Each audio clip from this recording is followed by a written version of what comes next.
دیسی T V U S A کے ساتھ میں ہوں عائشہ حمید۔ ایران اور اسرائیل کے درمیان بڑھتی ہوئی کشیدگی کے تناظر میں مشرق وسطیٰ کی صورتحال ایک بار پھر عالمی توجہ کا مرکز بن گئی اور اسی تناظر میں یونائیٹڈ اسٹیٹ نے خطے میں اپنی فوجی موجودگی نمایاں طور پر بڑھانے کا فیصلہ کیا ہے۔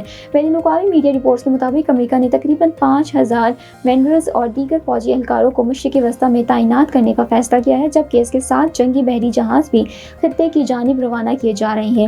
امریکی خبر رساں دی وال اسٹریٹ جرنل کی رپورٹ کے مطابق یہ اقدام خطے میں بڑھتی ہوئی کشیدگی اور ممکنہ جنگی صورتحال کے پیش نظر کیا جا رہا ہے۔ رپورٹس میں بتایا گیا ہے کہ امریکی محکمہ دفاع نے اس فیصلے کی منظوری دی ہے اور ہزاروں مینرز کو فوری طور پر مشرق وسطیٰ بھیجنے کی تیاری مکمل کر لی گئی ہے۔ یہ فیصلہ دراصل United States Central Command CENTCOM, جسے عام طور پر سینٹ کام کہا جاتا ہے، کی درخواست پر کیا گیا ہے۔ سینٹ کام مشرق وسطیٰ سمیت کئی حساس علاقوں میں امریکی فوجی آپریشن کی نگرانی کرتے ہیں۔ حکام کے مطابق خطے میں سیکیورٹی صورتحال تیزی سے تبدیل ہو رہی ہے، اس لیے فوجی تیاریوں کو مزید مضبوط بنانا ضروری سمجھا گیا ہے۔ رپورٹ کے مطابق کشیدگی کی بڑی وجہ ایران پر لگائے جانے والے وہ الزامات ہیں جن میں کہا جا رہا ہے کہ ایران نے اہم بحری گزرگاہ ابنائے ہرمز میں جہازوں پر حملے اور بارودی سرنگیں بچھائی جیسے اقدامات کیے ہیں۔ ابنائے ہرمز عالمی تجربات کے لیے نہایت اہم سمندری راستہ ہے جہاں سے دنیا کی بڑی مقدار میں تیل کی ترسیل ہوتی ہے، اس لیے یہاں کسی بھی قسم کی کشیدگی عالمی معیشت پر اثر انداز ہو سکتی ہے۔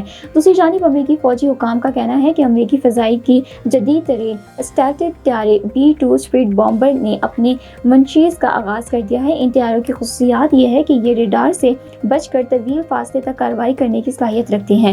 امریکی حکام کے مطابق ان کارروائیوں کا مقصد ایران کی مستقبل میں دوبارہ عسکری طاقت حاصل کرنے کی صلاحیت کو کمزور کرنا ہے۔ ماہرین کا کہنا ہے کہ مشرق وسطیٰ میں پہلے ہی ایران اور اسرائیل کے درمیان کشیدگی عروج پر ہے اور اگر صورتحال مزید خراب ہوئی تو اس کے اثرات صرف خطے تک محدود نہیں رہیں گے بلکہ پوری دنیا کی سیاست اور معیشت پر پڑ سکتے ہیں۔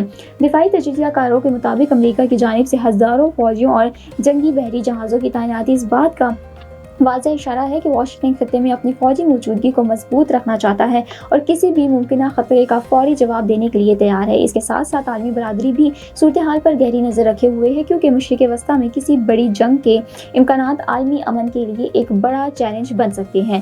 موجودہ حالات میں دنیا بھر کے مبصرین اس بات کا انتظار کر رہے ہیں کہ آنے والے دنوں میں صورتحال کس رخ پر جاتی ہے۔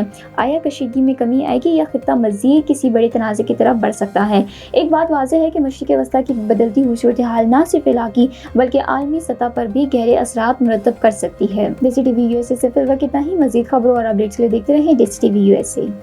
I'm Alex Kalai, and I'm running against Democrat Congresswoman Lizzie Fletcher.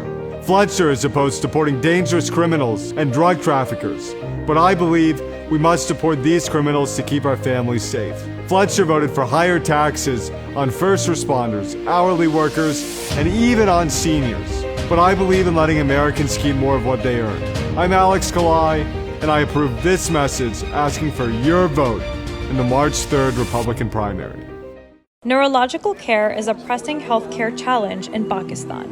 That's why Helping Hand USA is building Kind R, a world-class hospital with 130-plus clinics that is set to establish new standards for neurological care in Pakistan.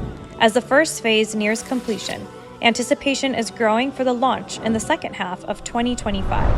Give zakat and sadaqah through Helping Hand USA today and join this historic endeavor to redefine future healthcare in Pakistan.